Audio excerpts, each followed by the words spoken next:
So here you see the suspect ran behind that upper building. He's going to come out on the right, moves to this far right corner. As he does, he's going to climb off the edge and then drop down to the ground. As he did that, he left some palm impressions. There's some smudges, some places we're looking to collect DNA. There's a shoe imprint where we believe the suspect is clearly identified as wearing Converse tennis shoes. Here you see the suspect after dropping off the building. He moved around across this grassy area, around the parking lot. After he crosses the street, this is where he moves over into the wooded area. This is the video evidence that we utilize to track his movements and to locate that firearm in that wooded area following the discovery of this evidence. Them asking for help like this means they have absolutely no idea who or where he is. You see, it's simple. He disguised himself as the Epstein file. That's why the FBI can't find him. Might as well name Bigfoot as a person of interest. Millions of young men wear Converse and tennis shoes. If this guy has any brain, he's already disposed of every stitch of clothing he wore. Got Charlie in the neck. We got Charlie in the neck. Who's up next? We got Charlie in the neck. We got Charlie in the neck. We got Charlie in the neck. Who's up next? I think this assassination, different than the assassinated attempt back in Butler, Pennsylvania, was a very well planned, very well orchestrated plot that was put in motion days before. And this individual had a plan of escape to elude detection of being up on a rooftop, and also being able to evade and elude law enforcement after that shot was taken. When you take a look at what happened in Butler, Pennsylvania, Crooks came onto the venue, he left the venue, he came back, he was questioned. I mean, it was really an amateur scenario. This assassination of Charlie Kirk, to me, is indicative of a professional hit. And I'm not so sure that we are going to quickly be able to apprehend this individual without some luck, hopefully. When you say professional hit, what do you mean by that exactly? Do you mean one shot, one kill, escape already planned and at large? It looks clean, yes, but could this be done by anybody with any sort of basic training? Well, when you take a look at the video and you take a look at the venue and the spectators and how close they are to Charlie Kirk, and then you have that kind of like umbrella over him, that kind of tent, you have to know that this shooter had to be perched in a position with respect to being able to lay his sights perfectly, basically a headshot. And the shot that was taken to immediately incapacitate Charlie Kirk. And so this was not some amateur who just, got up on a rooftop because it was, what I consider spontaneous combustion. He got up this morning and decided he was going to do something crazy. Now, before I unleash, may I remind you, this is my technical analysis and my opinion. Let me know what you guys think, because I'm not the only one that thinks this. Yes, it was not only a professional shooter, also likely involving multiple people. To the guy who asked the question and to the guy who screamed, "Arrest me." We don't know if it's him or not.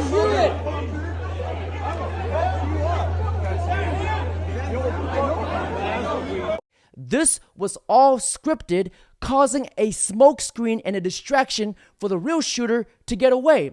Now, the shot that was taken, a lot of people say, oh, it's not a professional shooter. A professional shooter would have went for the head. Now look at this. He wasn't aiming for the head. He was aiming for the throat with pinpoint accuracy, because if you look at the chart here, this is just as good as a headshot or a heart shot. One shot to the jugular. Mr. Kirk was good as dead on sight. There's no doctor that can stop the bleeding fast enough. Now, whoever took the shot, he knew what he was doing, and he was an absolute master at his craft. This seems the earmark of a professional that got up onto this rooftop well in advance of the venue being occupied by the spectators.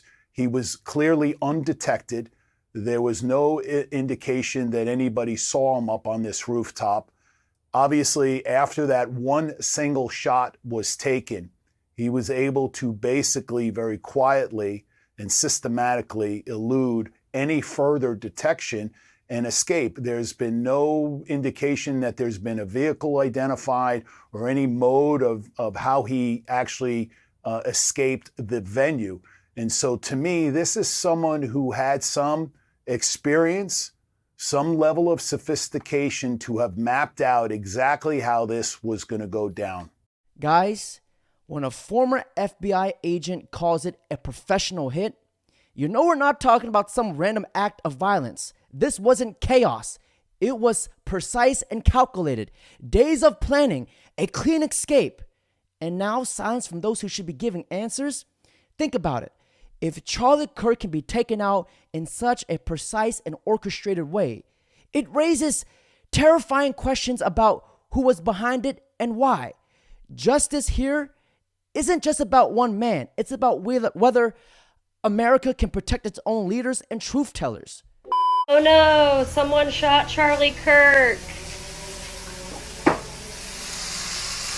Look, I don't know who needs to hear this today, but that's how you pick up a woman. Fucking shit, he's dead?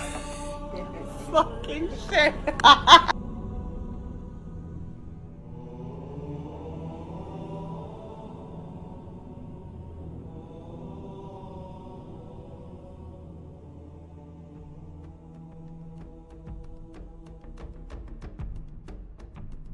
Now, I want to show you guys some video clips that very stood out to me. I thought this to be very sketch and very suspicious. Now, I want you guys to look at this clip. Right before the shot goes off, I want you to pay attention to these two men standing behind Charlie Kirk. Now, it looks like they're giving hand signals right before the shot went off. Now, tell me this doesn't look like they're giving the shooter the green light. Now, the second thing that I thought was super suspicious, that in other posts, it is reported that a private jet under the tail number N888KG left Provo Airport an hour after the shooting, and 30 minutes into the flight, it illegally drops off ADSB before reappearing and heading back to Provo an hour later. Like, why did a private jet take off from a private airport 12 minutes from the shooting with its radar illegally turned off 20 minutes after the assassination? Maybe nothing, but with the reports of one man distracting authorities and another running on the roof, it could be something. All of this is so suspicious to me. Good morning. My name is Robert Bowles, and I am the special agent in charge of the Salt Lake field office. Following yesterday's tragic shooting of Charlie Kirk, FBI agents have been working around the clock in coordination with our law enforcement partners.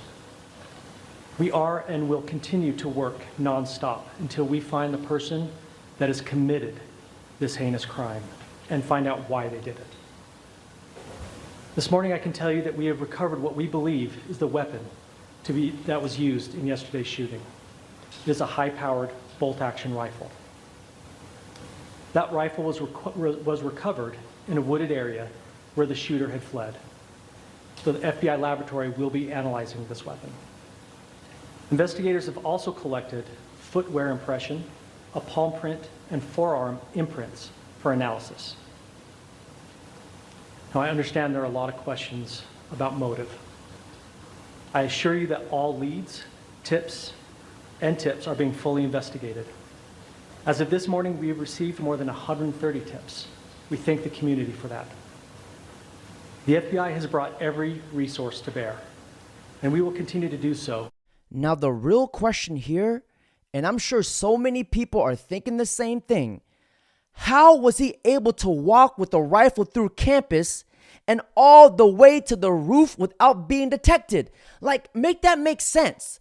And how does a college-age dude make such a clean shot and then escape so effortlessly? Like, I don't buy it. Now, we need to focus on why Charlie Kirk was deleted. He was going to our universities where minds are reaching full development. He was causing our future generations to think and ask questions. Everything hinges on being able to control our future generations. Now, let's listen to Andrew Tate. One of them says it's not only Charlie, there's a list, they're coming for the rest of us. What do you mean by that? We no longer live in any kind of civilized political discourse. The left and the right are not arguing about interest rates or economic policy. This is a complete different worldview. These people lack spirits and souls, and they believe that anybody who disagrees with them or says a word counter to their narrative deserves a bullet in the neck. This is no longer political discourse. This is a divide which is much larger than most divides, which caused endless wars across the planet. And Charlie Kirk was killed for being the good guy, for being the nice guy. He hasn't been nearly as inflammatory as I have with many subjects. And they believe we deserve death, and they celebrate the death of Charlie Kirk in a disgusting, inhumane manner. Let's not forget, because it's easy to forget, attempts. Not only did they try to kill Trump, but we forget it because they were unsuccessful. They tried to kill Nick Fuentes. We forget it because they were unsuccessful. Did you even know they tried to kill me? Type Andrew Tate knife attack. Last month, somebody put on a high-vis vest pretending to be a builder, trying to get access to my house with a blade. And when he was identified, started slashing randomly because he couldn't kill me. So I'm on a death list also. And the media is spinning and hyper-radicalizing low IQ people into attacking anybody who has a worldview that's different to theirs. The media is absolutely, completely complicit. And I would argue that very few people on the planet had larger voices for the masculine youth than Charlie Kirk. If you want to say some names which are possibly up there, it's myself and Nick, and we've already had attempts on our life. This is disgusting. And this is no longer a political divide. This is no longer about policy. This is about good and evil. This is about right and wrong. This is a war. This is almost an unfixable problem. When people are laughing and celebrating a father dying in front of his children because he disagreed with their worldview, especially when their worldview is wrong. Let's analyze as professionals. If you're going to sit and tell the world that men can be women because they put on a wig, and they believe you deserve a bullet in the neck the second you disagree with them. The reason why so many people despise Charlie Kirk, because he was a man who simply just spoke the truth. And may I remind you, there is no man that is more hated than a man who speaks the truth. As a man, if you're not getting shot at, you're not doing the right things. If they're not coming at you in the news, you're not doing the right things. If they're not saying you're a bad person, you're not doing the right things. If they're not trying to lock you away, you're not doing the right things. If they're not trying to shut you up, you're not doing the right things. As a man, the number one marker you have of monumental success and being on the correct path on this planet is haters, doubters, and enemies who are trying their very best to stifle your efforts. That is the easiest way to look yourself in the mirror and know you are doing the right thing.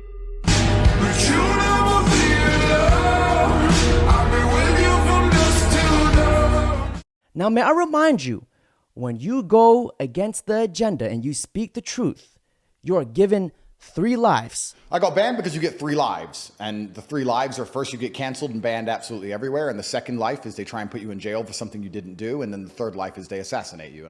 Now, I'm trying to put 2 and 2 together. I'm not trying to be a conspiracy theorist or anything, but I'm just trying to think outside the box. With Trump's DOJ and Charlie Kirk's super clean image, strike 2 had no viability. So therefore, they skipped straight to strike 3. Through all that work last night, we were able to make a few breakthroughs. We were able to track the movements of the shooter.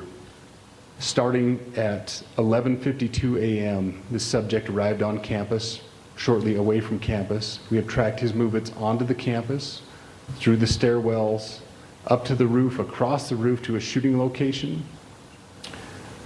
After the shooting, we were able to track his movements as he moved to the other side of the building, jumped off of the building, and fled off of the campus and into a neighborhood. Our investigators have worked through those neighborhoods, contacting anybody they can with doorbell cameras, witnesses, and have thoroughly worked through those communities, trying to identify any leads. We do have good video footage of this individual. We are not going to release that at this time. We are working through some technologies and some ways to identify this individual.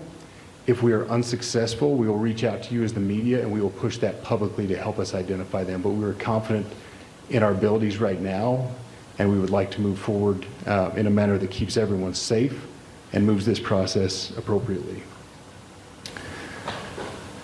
Last night I communicated with Erica. The family's devastated. As a commissioner of public safety, as a father, as a husband, I can only imagine what that family's going through. The heinous event that happened yesterday is not Utah. This is not what we're known for. Over the past several weeks, we've seen this state come together to help families in mourning, come together as a community to show what Utah is known for a state of character, of service, of camaraderie, of a neighboring feel. We will not stand for what happened yesterday. We are exhausting every lead. We have every officer invested in this, every investigator, every local agency. The outpouring of support from the law enforcement community has been astounding. Now, to wrap this all together, now this is my personal opinion. Whoever was behind the deleting of Charlie Kirk, whoever it is, was smart, patient, and extremely calculated. They placed multiple people on the scene to help the real shooter escape. From the old guy saying, "Shoot me, shoot me, shoot me," to the other guy with the BB gun. All this was well thought out and planned in advance by people who are masters of this type of tradecraft. It's very unfortunate that we lost Charlie Kirk. Our prayers and our condolences goes out to him and his family.